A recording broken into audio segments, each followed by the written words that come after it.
السلام عليكم، ازيكم حبايبي؟ يا رب تكونوا بخير. يلا بينا النهارده نعمل الفته المصريه على اصولها وبكل تفاصيلها، خطوه بخطوه، بكل حاجه فيها، الصوص الابيض والصوص الاحمر وازاي نحمص العيش. لو فتحتم الفيديو واتفرجتم عليه هتلاقوا فيه شويه تفاصيل وتريكات كده هتخلي طعم الفته بتاعتكم مميزه جدا جدا، وكمان ازاي تسوي اللحمه وتطلع معاكي زي الزبده زي ما انتم شايفينها كده. يلا نسمي الله ونبدا على طول. في حله على النار هنسيح فيها معلقه من السمنه البلدي، وهنزود عليها شويه منكهات، فلفل اسود حصى وحبهان ومستكه وكم ورقه من ورق اللورا، تقليبتين ريحتهم تطلع. وبعد كده هنزود عليها اللحمه على طول، واللحمه تكون متقطعه الى حد ما قطع صغيره علشان تستوي معاكي بسهوله وما تاخدش وقت كتير على النار. اللحمه تاخد صدمه ولما تلون هنقلبها على الجنب التاني، وبعد كده هنزود عليها نص معلقه صغيره من السكر. وفايده السكر ان هيخلي انسجه اللحمه تستوي بكل سهوله وتبقى طريه جدا جدا وتطلع معاكي زي ما شفتيها كده في اول الفيديو. هنقلبها على الناحيه التانية ونغطيها شويه لحد ما تنزل العصاره بتبتدي تشربها. هنزود عليها بصله متقطعه على 4 وميه مغليه، ولازم الميه اللي بنزودها على اللحمه او الفراخ او الخضار وهو بيستوي تكون ميه مغليه علشان ما تاخدش معاكي وقت كتير وتاخر السوا. وده شكل ولون قطعه اللحمه من قبل ما نحمرها ولا اي حاجه، شكلها تحفه. يلا بينا نعمل الرز. معلقتين من السمنه الفلاحه عليهم معلقه من الزيت، وهنشوح فيهم الرز بتاعنا ونقلبه كويس لحد ما يتغلف كويس جدا بالماده الدهنيه. هنا هنرجع للحمه هنزودها الملح بتاعها، نظبط الملح ونهدي النار ونسيبها تستوي برده وتكمل سواها.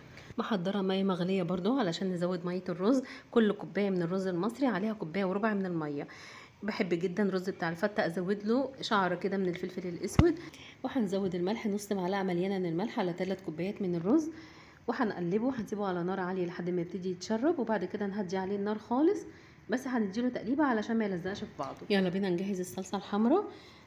معلقتين من الزيت عليهم معلقه كبيره من الثوم المفروم، هنشوحهم لحد ما ريحتهم تبتدي تطلع ولونهم يصفر. هنزود عليهم ربع كوبايه صغيره من الخل، وتكوني مهديه النار علشان ما يعملش بس طرطشه.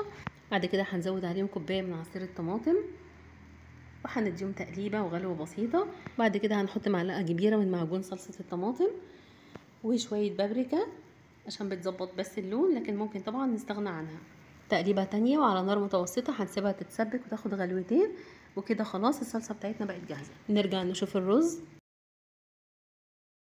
ده شكل الرز بعد ما استوى تماما، الرز مفلفل وريحته تحفه طبعا. فاضل خطوتين هنجهز العيش والصلصه البيضاء. بالنسبه للعيش بستخدم العيش البلدي العادي جدا، بجيب كام رغيف منه وابتدي اقصقصهم بالمقص مربعات كده صغيره عشان بس يبقى شكلهم متناسق. بحطهم في صينيه مدهونه من السمنه وبشغل الفرن وبرص العيش بتاعي بفرده كويس وبرش عليه شويه من السمنه البلدي وبدخله الفرن على الشبكه بيتحمص، بياخد حوالي 10 دقايق طبعا مع المتابعه بتقلبيه كل شويه. هنا بقى بجهز الصلصه البيضاء. معلقتين من الزيت عليهم ربع معلقه صغيره من السمنه، بشوح فيهم بصلايه مفرومه او متقطعه صغير ومعلقه كبيره من الثوم المفروم، بشوحهم لحد ما لونهم يبتدي يتغير شويه وريحتهم تظهر. بصوا عايزاه يوصل لدرجه اللون ده.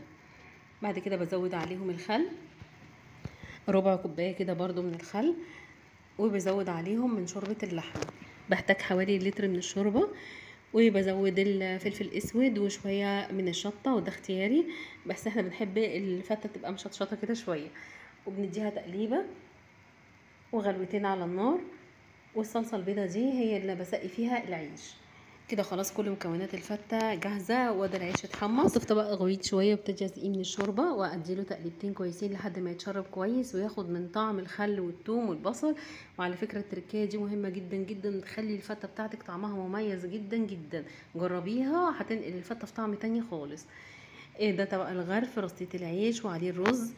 ببتدي بقى احط كده معالق من الصلصه الحمراء، واللحمه شوحتها بفصين من الحبهان وفص ثوم. شوحتها يعني حمرتها تحمير بسيط كده خالص لحد ما اخدت لون، هي طبعا واخده لون مستويه بس تاخد من ريحه الثوم والسمنه. بصي شكل اللحمه مستويه زي الزبده وطعمها وريحتها تحفه جدا. وبس كده طبق الفته بتاعنا جاهز للاكل. كل سنه وانتم طيبين وبالهنا والشفا. بزينه باوراق من البقدونس او اي خضره علشان بس نكسر اللون. وبس كده الفيديو بتاعنا انتهى. عايزاكم تجربوا الفته بالخطوات دي وبالطريقه دي، اوعدكم هتاكلوا احلى فته. متنسوش اذا عجبكم الفيديو لايك وشير واشتراك في القناه. اشوفكم على خير ان شاء الله في وصفات احلى. اشكركم جدا، سلام عليكم.